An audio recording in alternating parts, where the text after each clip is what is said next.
Carta aos Hebreus, capítulo 1. Passando por uma longa linha de profetas, Deus falou aos nossos antepassados séculos a fio, de diferentes maneiras. Em tempos recentes, a comunicação foi direta, por intermédio de seu Filho. Por meio do Filho, Deus no princípio criou o mundo, e no fim tudo vai pertencer ao Filho. O Filho reflete perfeitamente que Deus é e está selado com a natureza de Deus. Ele mantém tudo unido pelo que diz, palavras poderosas. Depois de ter consumado o sacrifício pelos pecados, o Filho tomou seu lugar de honra nos altos céus ao lado de Deus, sendo maior em posição e domínio que qualquer anjo. Alguma vez Deus disse a algum anjo: "Você é meu filho, hoje me alegro em você"? Ou "Eu sou seu pai, ele é meu filho"? Quando ele apresenta seu filho com todas as honras ao mundo, ele diz: todos os anjos devem adorá-lo. Mas com respeito aos anjos diz: os mensageiros são ventos, os servos são línguas de fogo. Mas ao filho ele diz: tu és Deus e estás no trono definitivamente, teu governo tudo corrige. Tens prazer quando as coisas andam bem e repudias quando tudo está errado. É por isso que Deus, teu Deus, derramou óleo aromático sobre tua cabeça, fazendo-te rei, muito acima dos teus queridos companheiros. E mais uma vez ao Filho: tu, Senhor, deste início a tudo. Estabeleceste os fundamentos da terra, depois modelaste as estrelas no céu. Terra e céu se desfarão, mas tu jamais. Eles se gastam como roupa velha. Tu irás dobrá-los como um manto usado, e então os guardarás. Mas serás sempre o mesmo, ano após ano. Nunca irás definhar, nunca irás desvanecer. E alguma vez ele disse algo parecido a algum anjo? Assente-se aqui ao meu lado direito, até que eu faça dos seus inimigos um descanso para os pés. Não é óbvio que todos os anjos são enviados para ajudar os que foram designados para receber a salvação?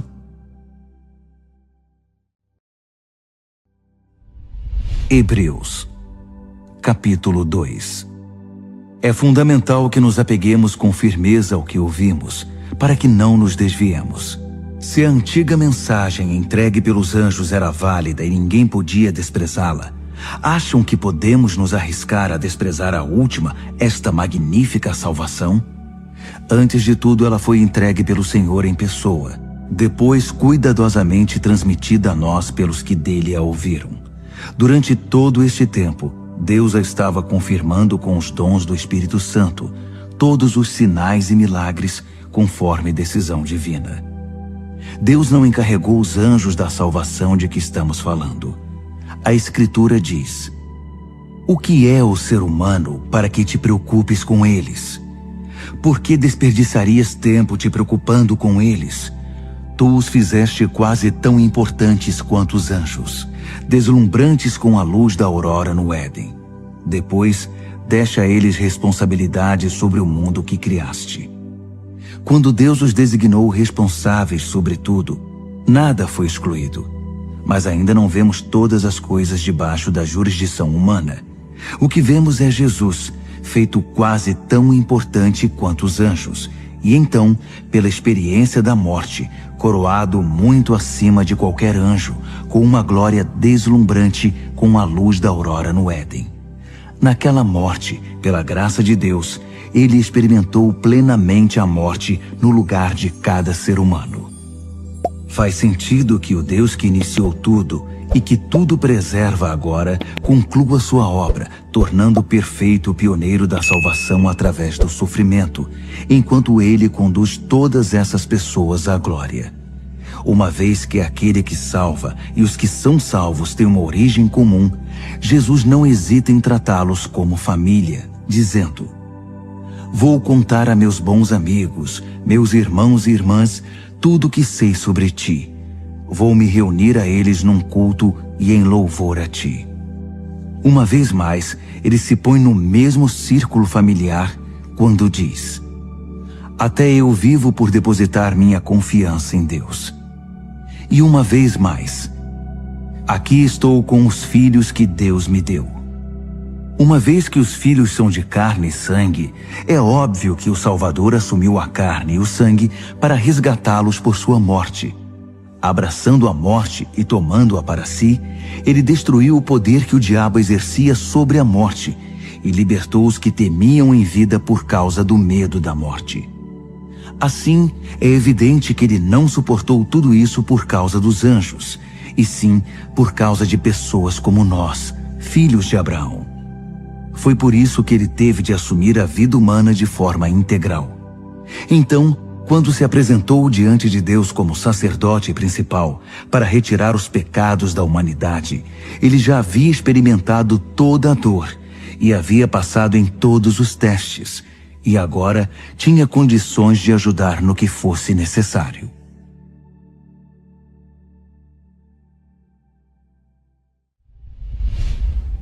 Hebreus, capítulo 3. Portanto, prezados amigos cristãos, companheiros nesta vocação até as últimas consequências, olhem com muita atenção para Jesus.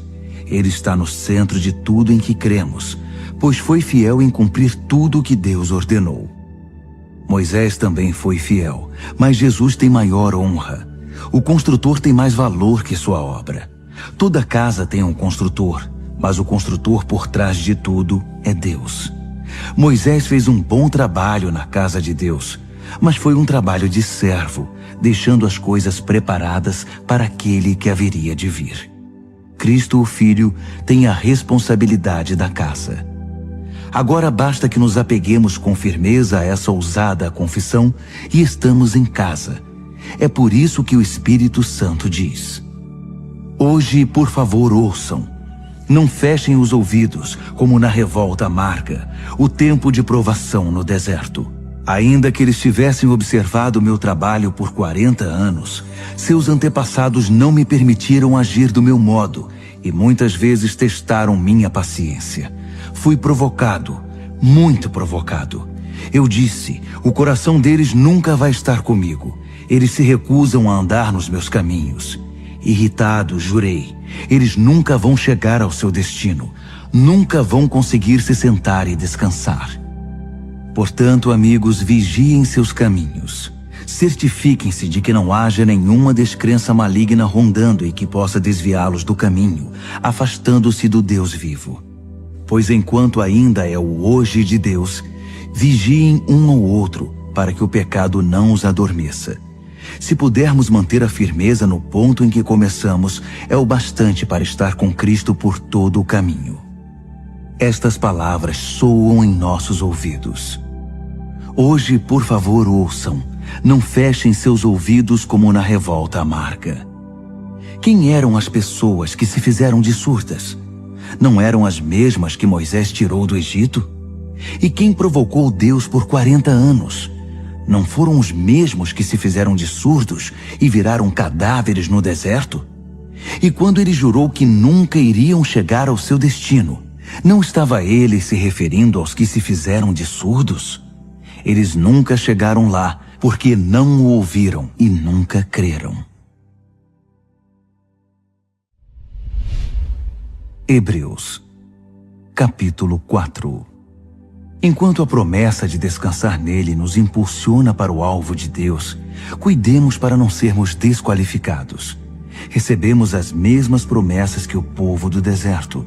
No entanto, elas não fizeram bem a eles, porque não foram recebidas com fé. Portanto, se crermos, iremos experimentar o estado de descanso. Se não crermos, nada feito. Lembrem-se do que Deus disse: com ira jurei, eles nunca vão chegar ao seu destino. Nunca vão conseguir descansar de verdade. Deus fez essa promessa, embora tivesse cumprido a parte dele antes da fundação do mundo. Em algum lugar está escrito: Deus descansou no 7º dia, tendo completado sua obra. Mas outro texto diz: eles nunca vão conseguir descansar de verdade. Portanto, essa promessa ainda não foi cumprida. Os antigos não chegaram ao lugar de descanso porque foram desobedientes. Deus continua renovando a promessa e estabelecendo a data de hoje, como fez no Salmo de Davi, séculos depois do convite original. Hoje, por favor, ouçam, não fechem os ouvidos. Essa promessa ainda é válida. Ela não foi cancelada no tempo de Josué. Do contrário, Deus não continuaria renovando a promessa para hoje. A promessa de chegada e descanso para o povo de Deus ainda está de pé. Deus mesmo está neste descanso. E no fim da jornada descansaremos com Ele. Portanto, permaneçamos firmes e chegaremos ao local de descanso. Se não houver desobediência, não haverá desvio. Tudo o que Deus diz é sério. O que Ele diz acontece. Sua poderosa palavra é aguda como o bisturi e capaz de cortar tudo, seja dúvida, seja desculpa, mantendo-nos abertos para ouvir e obedecer. Nada, nem ninguém, está fora do alcance da palavra de Deus. Não se pode fugir dela, não há como. Agora que já sabemos o que temos, Jesus, esse grande sacerdote principal com acesso imediato a Deus, não podemos perdê-lo jamais. Não temos um sacerdote que não conhece nossa realidade. Ele experimentou fraqueza e provações, e experimentou tudo, menos o pecado. Portanto, vamos andar direito e receber o que Ele tem para nos dar. Recebam a misericórdia, aceitem a ajuda. Hebreus, capítulo 5. Todo sacerdote principal, selecionado para representar o povo diante de Deus e oferecer sacrifícios pelos pecados deles, deve ser paciente com as falhas deles, pois essa também é a sua própria experiência. Isso significa que ele tem de oferecer sacrifícios pelos próprios pecados, não só pelos pecados do povo. Ninguém assume por conta própria essa posição de honra. Precisa ser chamado por Deus, como foi o caso de Arão. Nem Cristo se presumiu sacerdote principal. Ele também foi separado por aquele que disse: Tu és meu filho, hoje me alegro em ti. Em outro lugar, Deus declara: Tu és sacerdote para sempre, na ordem real de Melquisedeque. Enquanto viveu na terra, antecipando a morte, Jesus clamou de dor e lamentou de tristeza, enquanto apresentava suas orações sacerdotais a Deus. Ainda que fosse o Filho de Deus, ele aprendeu uma obediência confiante pelo que sofreu, assim como nós. Então, tendo chegado ao apogeu da maturidade e declarado por Deus sacerdote principal na ordem de Melquisedeque, ele se tornou a fonte da salvação eterna para todos os que obedecem a ele confiadamente. Tenho muito a dizer sobre este assunto, mas é difícil argumentar com vocês, pois se apegaram ao mau hábito de não ouvir. Vocês já deveriam ser mestres, mas percebo que ainda precisam de alguém que se sente com vocês e ensine de novo os princípios elementares acerca de Deus, desde o início. Estão bebendo leite materno, quando deveriam estar há muito tempo ingerindo alimento sólido. O leite é para principiantes, inexperientes nos caminhos de Deus. O alimento sólido é para quem tem maturidade e alguma prática em discernir o certo do errado. Hebreus, capítulo 6. Portanto, vamos abandonar os rabiscos da pré-escola e passar para as grandes obras de arte que retratam Cristo. Cresçam em Cristo. As verdades fundamentais estão estabelecidas. Virar as costas para a salvação da autoajuda e se voltar para Deus com toda a confiança. Instruções batismais, imposição de mãos, ressurreição dos mortos, castigo eterno. Se Deus nos ajudar, permaneceremos fiéis a tudo isso. Mas isso não é tudo. Continuemos. Os que já viram a luz provaram o sabor dos céus, foram parte da obra do Espírito Santo, experimentaram pessoalmente a absoluta bondade da palavra de Deus e os poderes que se manifestaram em nós, e ainda assim, com desprezo, viraram as costas para tudo isso e lavaram as mãos. Bem, eles não podem começar tudo de novo como se nada tivesse acontecido. É impossível, porque crucificaram Jesus outra vez. Eles o repudiaram em público. A terra ressecada, que recebe a chuva, produz uma colheita farta, pois o lavrador que a cultiva tem a aprovação de Deus. Mas se produz ervas daninhas e espinhos, o mais provável é que ela seja amaldiçoada. Campos assim são queimados, não produzem colheita. Amigos, estou certo de que isso não acontecerá com vocês. Tenho os melhores pensamentos a respeito de vocês. Pensamentos sobre a salvação. Deus não perde nada. Deus conhece perfeitamente o amor que vocês demonstraram quando ajudaram alguns cristãos em necessidade, algo que continuam a praticar. Agora, quero que cada um de vocês tenha o mesmo interesse por uma esperança saudável e a mantenham até o fim. Não voltem atrás. Sejam como aqueles que nunca perderam a fé e receberam tudo o que foi prometido a eles. Quando Deus fez aquela promessa a Abraão, ele a endossou, pondo a própria reputação em jogo. Ele disse: prometo que o abençoarei com tudo o que tenho. Bênção, bênção e bênção. Abraão se agarrou a isso e recebeu tudo o que lhe foi prometido.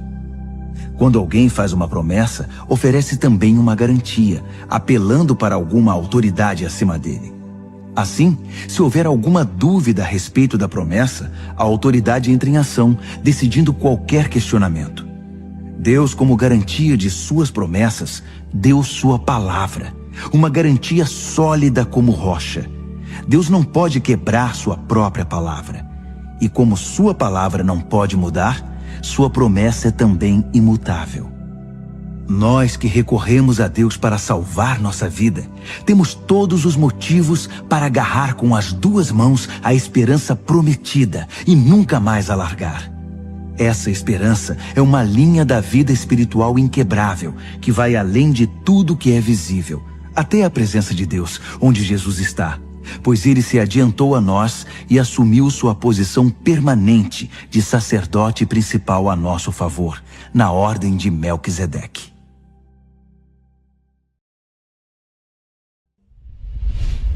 Hebreus, capítulo 7. Melquisedeque era rei de Salém e sacerdote do Deus Altíssimo. Ele se encontrou com Abraão, que voltava de derrotar alguns reis, e o abençoou. Abraão, por sua vez, entregou a ele a 10ª parte do espólio de guerra. O nome Melquisedeque significa rei de justiça, e Salém significa paz. Portanto, ele é também o rei da paz. Melquisedeque é mencionado na história sem registro de laços familiares, sem indícios de que teve início ou fim. Nesse sentido, ele é como o Filho de Deus, uma presença sacerdotal grandiosa dominando todo o cenário. Podemos deduzir que Melquisedeque era alguém muito importante pelo fato de nosso pai Abraão ter dado a ele o dízimo dos despojos. Os sacerdotes descendentes de Levi são autorizados a recolher os dízimos do povo, ainda que sejam mais ou menos iguais, sacerdotes e povo, tendo um pai em comum, Abraão. Mas esse homem, um estrangeiro, recebeu dízimos de Abraão e abençoou aquele que havia recebido as promessas de Deus. Em atos de bênção, o menor é abençoado pelo maior. Vejamos o caso por outro ângulo. Entregamos nosso dízimo a sacerdotes que morrem, mas Abraão deu o dízimo a um sacerdote que, de acordo com as Escrituras, vive. Vocês podem até argumentar que, sendo Levi descendente de Abraão e tendo Abraão dado o dízimo a Melquisedeque, quando damos os dízimos à tribo sacerdotal de Levi, eles terminam em Melquisedeque. Se o sacerdócio de Levi e Arão, que deu a estrutura para a entrega da lei, pudesse tornar as pessoas perfeitas, não haveria necessidade de um novo sacerdócio, como o de Melquisedeque.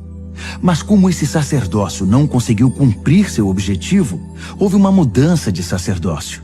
Com ele veio uma nova lei, que instituía mudanças radicais. Não há meio de entender essas mudanças nos termos do antigo sacerdócio levítico. É por esse motivo que não há nada na árvore genealógica de Jesus que possa conectá-lo à linhagem sacerdotal de Levi. Mas o episódio de Melquisedeque traz uma analogia perfeita. Jesus, sacerdote como Melquisedeque, não por ascendência genealógica, mas pela absoluta força da vida ressurreta, ele também vive. É sacerdote para sempre, na ordem real de Melquisedeque. Os antigos procedimentos, um sistema de mandamentos que nunca funcionou como deveria, foram deixados de lado. A lei não conduziu ninguém à maturidade. Assim, um caminho que funciona, Jesus, que nos leva diretamente à presença de Deus, foi posto em seu lugar. O sacerdócio de Arão perpetuou-se automaticamente de pai para filho, sem confirmação explícita de Deus. Mas Deus interferiu e instituiu esse novo sacerdócio, que é permanente, e adicionou uma promessa. Deus deu sua palavra, ele não voltará atrás. Tu és o sacerdote permanente. Isso faz de Jesus a garantia de um caminho muito melhor para chegarmos a Deus. Um sistema que realmente funciona, uma nova aliança. Antigamente havia uma multidão de sacerdotes, pois eles morriam e tinham de ser substituídos. Mas o sacerdócio de Jesus é permanente. Ele está em seu posto agora e estará até a eternidade para salvar todos os que se dirigem a Deus por meio dele, e o tempo todo trabalha para defendê-los.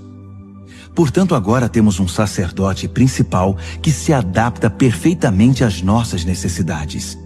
Totalmente santo, sem o comprometimento do pecado e com autoridade que se estende até a presença de Deus nos céus. Diferentemente dos outros principais sacerdotes, ele não precisa oferecer sacrifícios diários pelos próprios pecados antes de nos atender. Ele mesmo se ofereceu como sacrifício, e esse sacrifício é definitivo. A lei indicava como sacerdotes principais homens que não conseguiam cumprir seu ofício com perfeição. Mas a ordem que resultou da intervenção de Deus designou o Filho, que é absoluta e eternamente perfeito.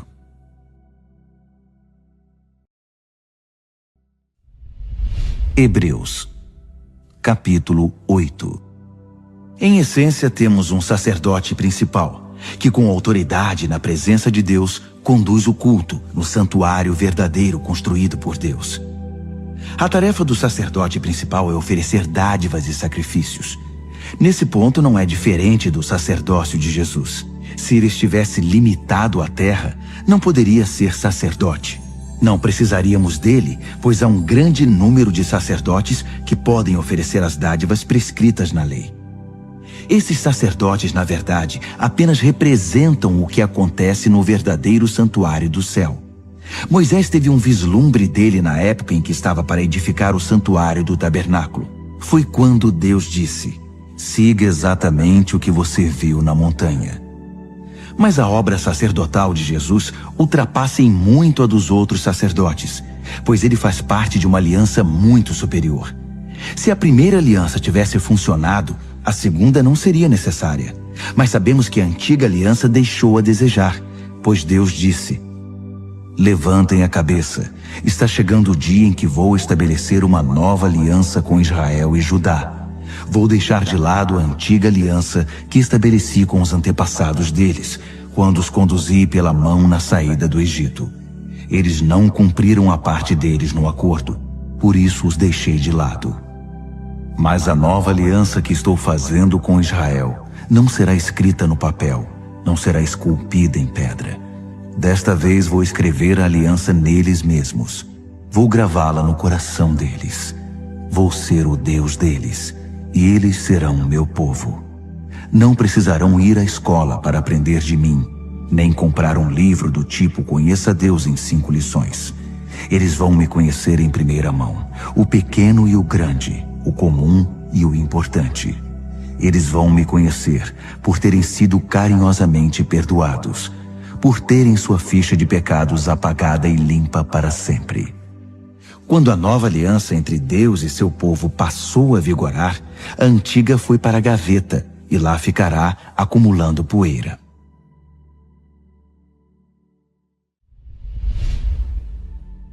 Hebreus, capítulo 9. A primeira aliança continha orientações para o culto e contava com um lugar designado especialmente para realizá-lo. Uma grande tenda exterior foi montada. Ela abrigava o candelabro, a mesa e o pão da presença. Esse local era conhecido como Lugar Santo. Uma cortina foi estendida e atrás dela montaram uma tenda menor, o Lugar Santíssimo. Ali foram postos o altar de incenso, feito de ouro, e a Arca da Aliança, que era coberta de ouro e guardava uma urna de ouro com maná, o cajado de Arão que floresceu, as tábuas da aliança e o propiciatório, sob a sombra das asas do anjo. Mas não temos tempo para comentar isso agora. Depois que tudo estava em seu lugar, os sacerdotes cuidavam de suas tarefas na tenda maior. Mas apenas o sacerdote principal entrava na tenda interior, a menor, e isso uma vez por ano, para oferecer um sacrifício de sangue pelos próprios pecados e pelos pecados acumulados do povo. Essa foi a maneira utilizada pelo Espírito Santo para mostrar, por meio de uma parábola visual, que enquanto a tenda maior existisse, o povo não poderia andar com Deus lado a lado. Nesse sistema, as oferendas e os sacrifícios não podem, de fato, chegar ao âmago da questão. Não podem acalmar a consciência das pessoas, pois estão limitadas a questões de ritual e comportamento. Trata-se essencialmente de um arranjo temporário, até que uma revisão completa pudesse ser feita. Mas quando o Messias, o sacerdote principal dos assuntos superiores da nova aliança, entrou em cena, ele ignorou o antigo tabernáculo e seus utensílios, neste mundo criado, e se dirigiu diretamente ao tabernáculo dos céus, o verdadeiro lugar santo, para exercer um ministério perfeito. Ele também descartou os sacrifícios que consistiam em sangue de bezerros e de bodes, e o substituiu pelo oferecimento do próprio sangue. Esse foi o preço da nossa libertação definitiva. Se o sangue de animais e outros rituais de purificação tiveram algum efeito positivo sobre nosso comportamento e nossa religião, imaginem quanto mais o sangue de Cristo é capaz de purificar nossa vida, por dentro e por fora. Por meio do Espírito, Cristo ofereceu-se como sacrifício sem defeito e nos libertou dos esforços inúteis para que nos tornássemos pessoas respeitáveis e pudéssemos viver para Deus.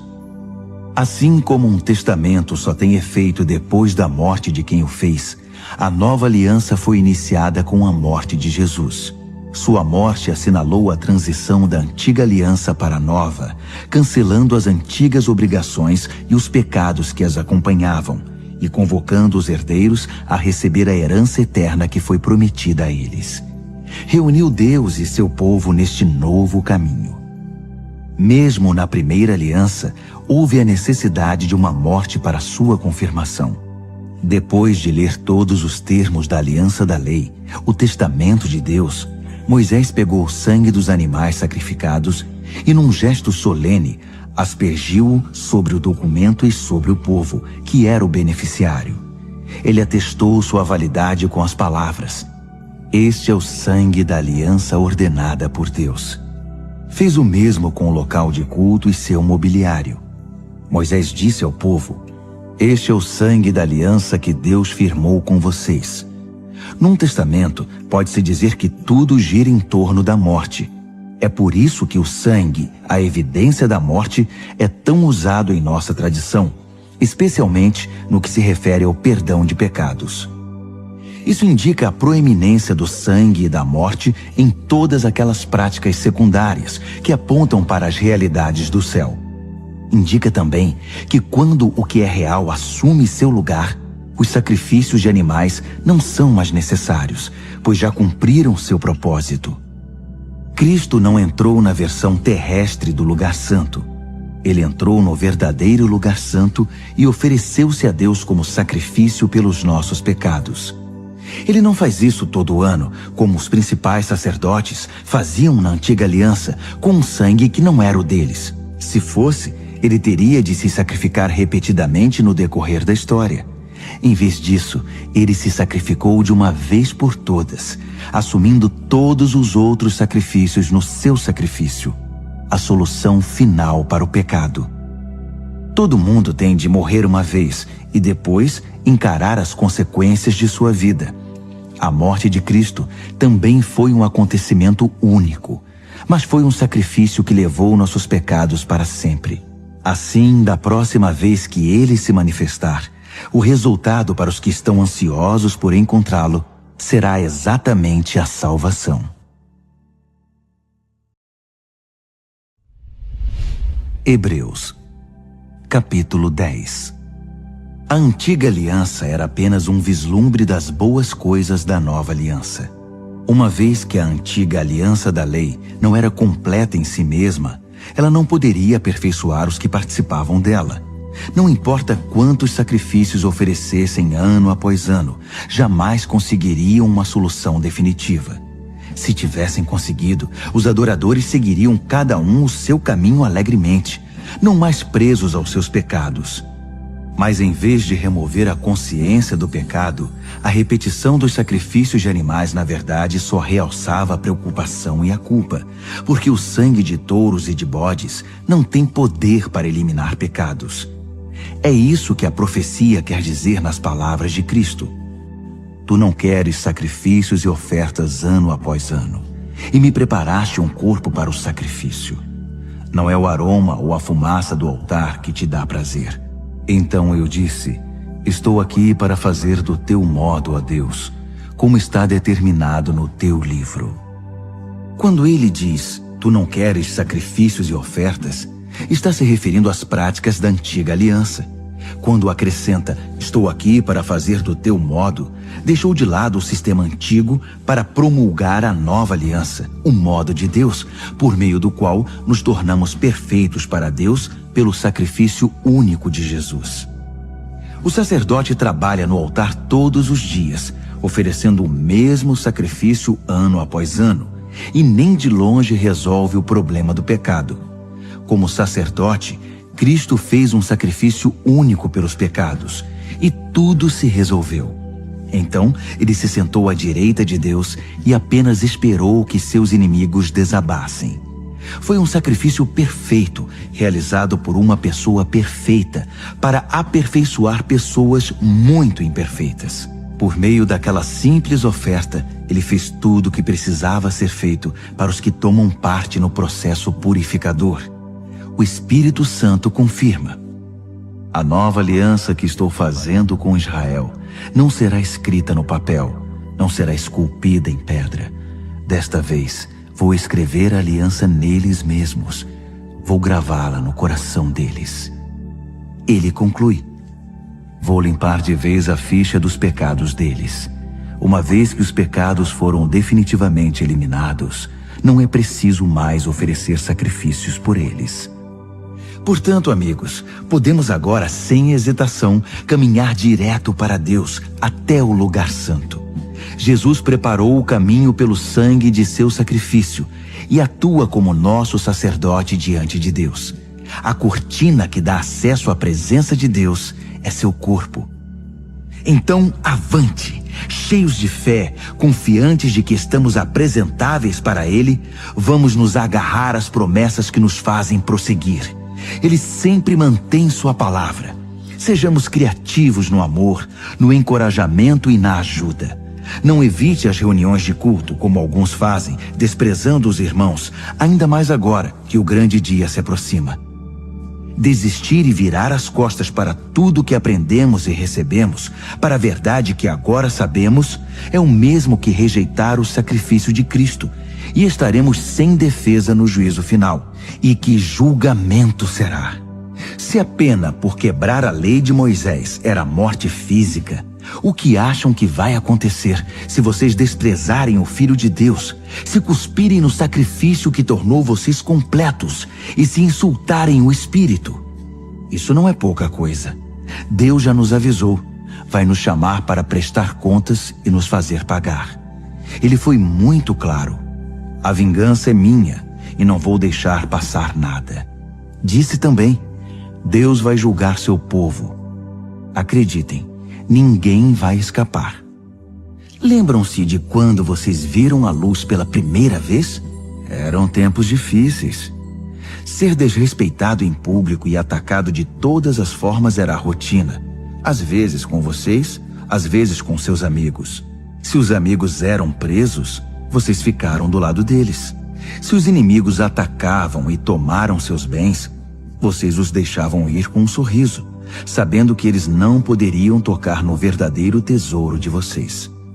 Nada disso os aborrecia, nada os fez retroceder. Então, não joguem tudo isso fora. Na época, vocês eram confiantes, e devem ser agora. Vocês precisam perseverar, permanecer firmes na aliança de Deus para alcançar o aperfeiçoamento prometido. Não vai demorar agora. Ele está a caminho. Ele vai se manifestar a qualquer momento. Qualquer um que esteja firme comigo, descansa em leal confiança.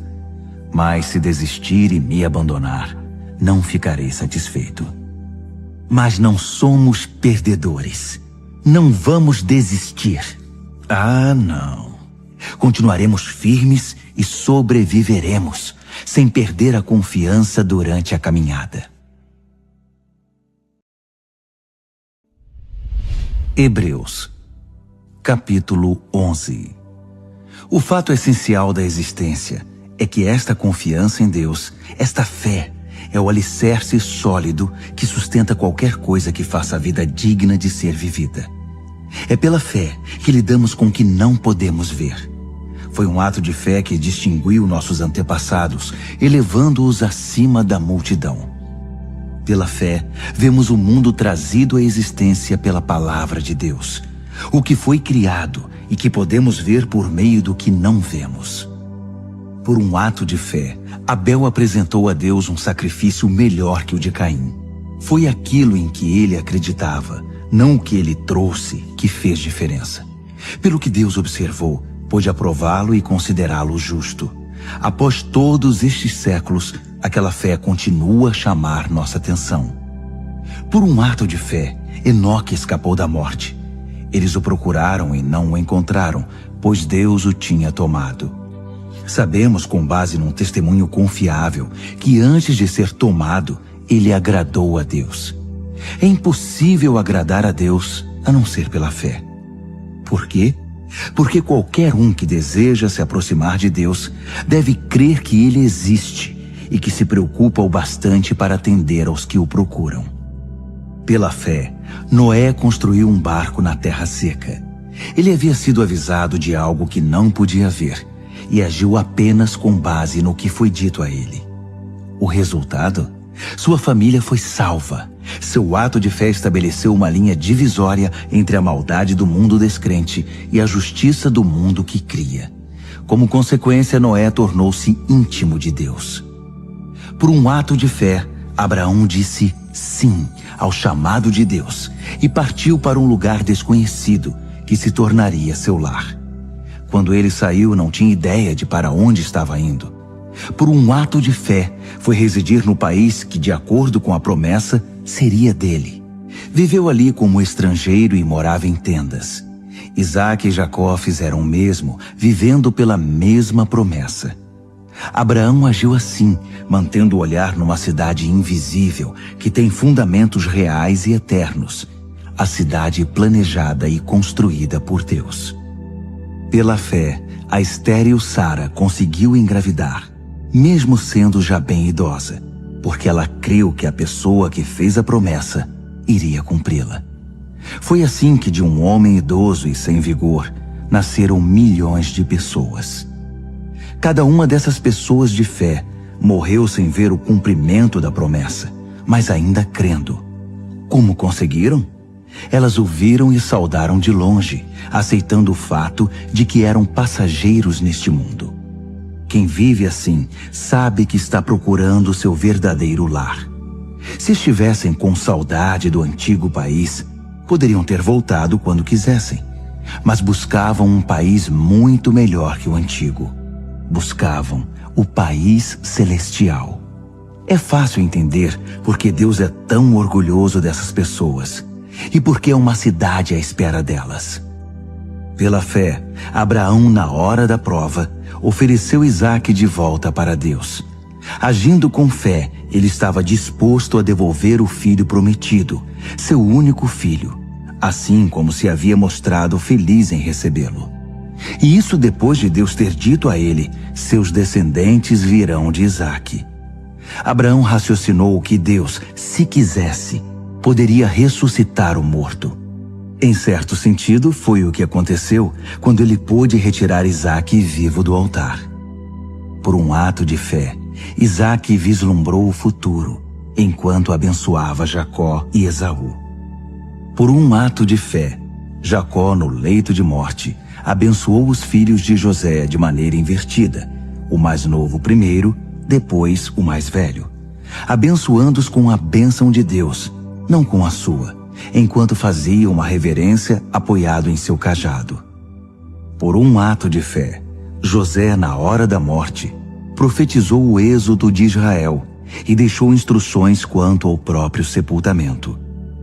Por um ato de fé, os pais de Moisés, após seu nascimento, o esconderam por 3 meses. Eles perceberam a beleza do bebê e desafiaram o decreto real. Pela fé, Moisés, já adulto, recusou os privilégios da casa real egípcia. Preferiu a vida dura com o povo de Deus, em vez de se entregar à vida fácil de pecados com os opressores. Ele preferiu o sofrimento no arraial do Messias, a riqueza dos egípcios, porque enxergava adiante, antecipando a recompensa. Por um ato de fé, ele virou as costas para o Egito, sem ligar para a fúria do rei. Ele tinha o olhar naquele que ninguém pode ver e continuou firme. Por um ato de fé, celebrou a Páscoa e aspergiu o sangue da Páscoa em cada casa, para que o destruidor dos primogênitos não tocasse em ninguém. Por um ato de fé, Israel atravessou o Mar Vermelho em terra seca. Os egípcios tentaram fazer o mesmo e se afogaram. Por um ato de fé, os israelitas marcharam ao redor das muralhas de Jericó durante 7 dias e as muralhas caíram. Por um ato de fé, Raabe, a prostituta de Jericó, acolheu os espiões e escapou da destruição que veio sobre os que se recusaram a confiar em Deus. Poderia prosseguir, mas não há tempo. Ainda há muitos outros: Gideão, Baraque, Sansão, Jefté, Davi, Samuel, os profetas. Por seus atos de fé, eles venceram reinos, fizeram obras de justiça, viram promessas cumpridas. Foram protegidos de leões, incêndios e ameaças de morte. Transformaram a desvantagem em vantagem. Venceram batalhas, afugentaram exércitos invasores. Mulheres receberam seus queridos de volta dos mortos. Foram eles que, sob tortura, se recusaram a desistir e ser libertados, preferindo algo melhor, a ressurreição. Outros enfrentaram abusos, açoites e, sim, algemas e prisões. Temos informação de alguns que foram apedrejados, cerrados ao meio, assassinados a sangue frio. Histórias de homens vagando pela terra em peles de animais, sem teto, sem amigos, sem força. O mundo não os mereceu, vivendo como podiam nas periferias cruéis do mundo. Entretanto, nenhum desses exemplos de vida de fé puseram a mão na recompensa prometida. Deus tem um plano melhor para nós. Que nossa fé se junte a deles, para formar um todo completo, como se a vida de fé que eles tiveram não fosse completa sem a nossa.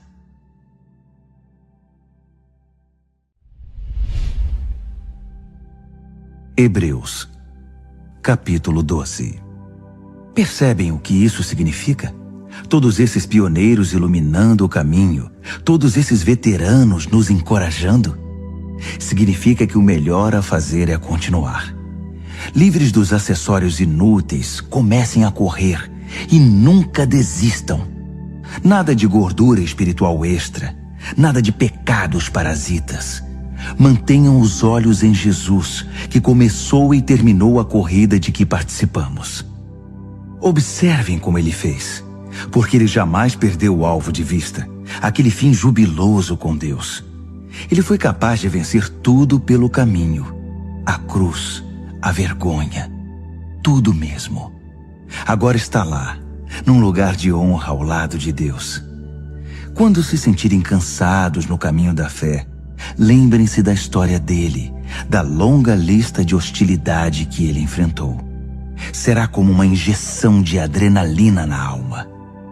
Nessa luta incessante contra o pecado, outros sofreram muito mais que vocês, sem falar no que Jesus enfrentou, todo aquele derramamento de sangue.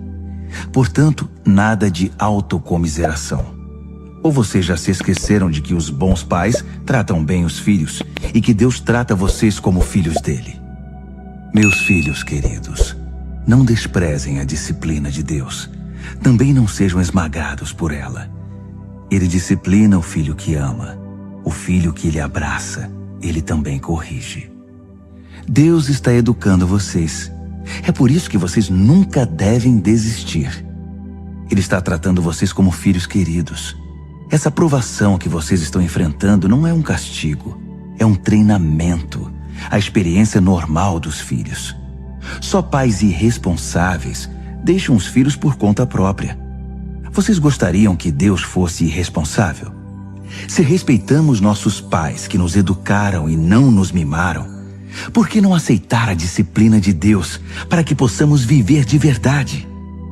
Quando éramos crianças, nossos pais faziam o que para eles parecia o melhor. Mas Deus está fazendo o que é melhor para nós. Está nos treinando para que possamos viver de acordo com seu santo propósito. A disciplina nunca é divertida quando está sendo aplicada. É sempre dolorosa. No entanto, mais tarde, evidentemente, é uma bela recompensa, pois quem é treinado adequadamente se torna maduro no relacionamento com Deus. Não cruzem os braços, não fiquem parados. Preparem o caminho dos maratonistas para que ninguém tropece, caia ou pise em algum buraco e sofra uma contusão no tornozelo. Ajudem-se mutuamente e corram. Esforcem-se para que seja possível a convivência uns com os outros e com Deus. Senão o máximo que vão conseguir é um vislumbre de Deus. Não permitam que ninguém despreze a generosidade de Deus.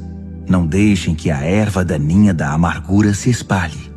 Uns poucos espinhos podem arruinar um jardim em pouco tempo. Cuidado com a síndrome de Esaú. Desprezar o dom permanente de Deus para satisfazer um apetite passageiro. Vocês sabem que Esaú mais tarde se arrependeu daquele ato impulsivo e tentou, ora com lágrimas, ora sem lágrimas, recuperar a bênção de Deus.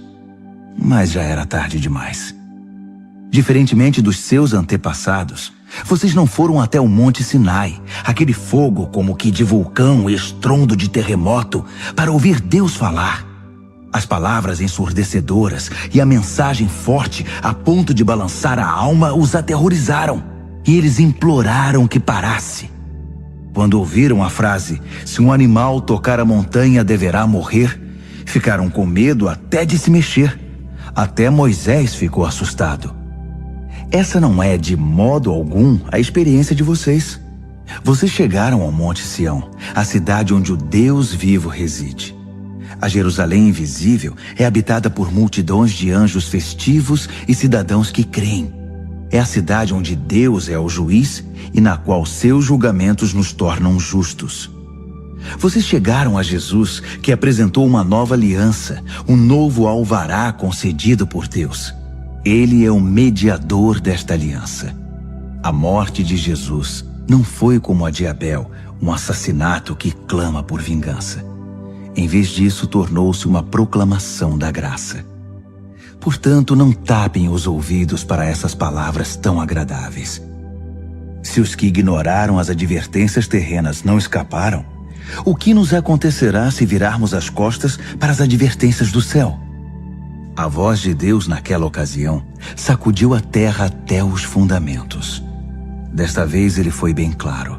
Vai sacudir os céus também. Um último abalo, muito violento e devastador, de cima para baixo.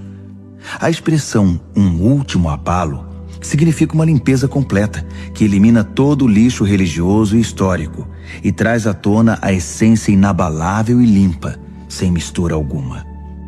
Viram o que conseguimos? Um reino inabalável. Conseguem entender como devemos ser gratos? Não apenas agradecidos, mas em atitude de adoração profunda e reverentes na presença de Deus. Pois Deus não é um espectador indiferente. Ele está ativamente limpando a casa, queimando tudo que precisa ser queimado, e não vai desistir até que toda a sujeira desapareça. O próprio Deus é o fogo.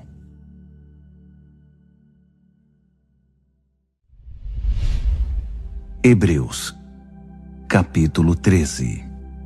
Estejam bem uns com os outros, unidos pelo amor, sempre prontos para oferecer uma refeição ou uma pousada se alguém precisar, pois alguns receberam anjos em casa sem o saber. Tratem os prisioneiros como se estivessem presos com eles. Cuidem das vítimas de abuso como se o que aconteceu com elas tivesse acontecido a vocês. Honrem o casamento e mantenham a pureza sexual entre marido e esposa. Deus não aprova o sexo casual e ilícito. Não fiquem obcecados por adquirir bens materiais. Estejam satisfeitos com o que já possuem, pois considerando que Deus nos assegurou, não vou permitir que vocês caiam, nunca vou abandonar vocês, podemos corajosamente citar: Deus está pronto para nos ajudar. Não tenho medo de nada. Quem ou o que pode me atingir? Tenham consideração para com os pastores que deram a vocês a palavra de Deus. Observem como eles vivem e permitam que a fidelidade deles ensine vocês, bem como a verdade que eles defendem. Devemos ser persistentes, porque Jesus não muda. Ontem, hoje, amanhã, Ele é sempre o mesmo. Não sejam enganados. Se especularem demais, podem acabar se afastando dele. A graça de Cristo é o único fundamento adequado à vida. Produtos com o nome de Cristo não fazem muito pelos que os compram. O altar de onde Deus nos envia o dom de si mesmo não se presta ao tipo de exploração praticada por gente desonesta. No antigo sistema, os animais eram mortos, depois os corpos eram retirados do acampamento.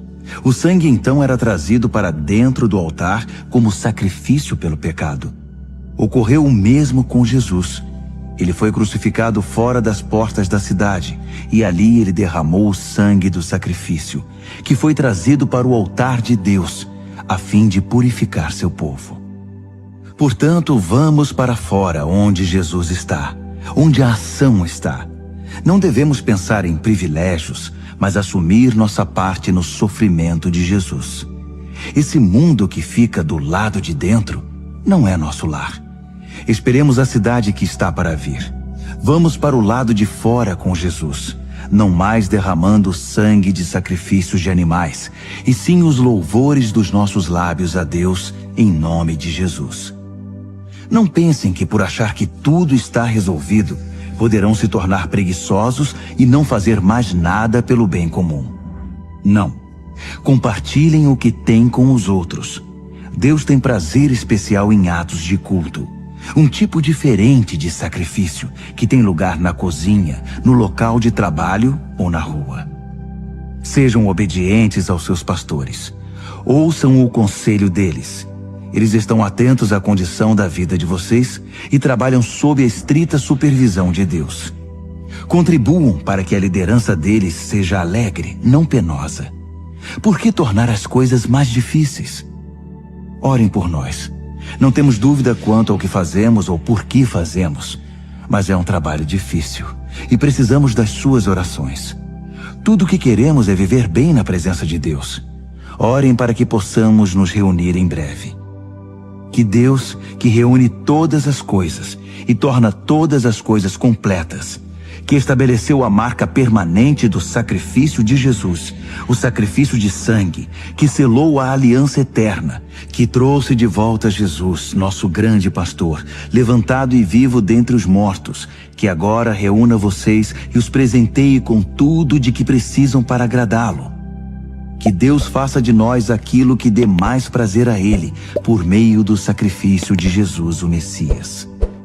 Toda glória seja dada a Jesus, para sempre e eternamente. Amém, amém, amém. Amigos, por favor, levem muito a sério o que escrevi a vocês. Escrevi da maneira mais resumida que pude. Portanto, há muita coisa que não falei. Vocês vão gostar de saber que Timóteo saiu da prisão. Se ele vier logo, vou com ele visitar vocês. Transmitam uma palavra de saudação aos seus pastores e a todas as congregações. Todos aqui na Itália enviam lembranças. A graça seja com cada um de vocês.